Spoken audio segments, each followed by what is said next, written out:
আসসালামু আলাইকুম রহমতুল্লাহ বরকাত। আজকে যেটা বলবো সেটা হলো স্পেনের মাদ্রিদ সেন্টারে বাঙালিদের যেখানে সবার বাংলা বাজারের মতো অনেকটা, সেটা হলো লাভা পিয়াস।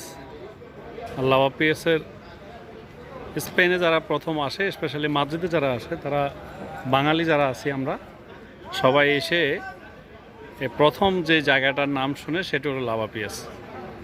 আর এই সেই লাভা পিয়াস মেট্রোর মুখ। আর কারিপুরের সামনে বা ওই যে যেটা বলে সেটা হলো প্লাজা লাভা পিয়াস, সেটা হলো এটা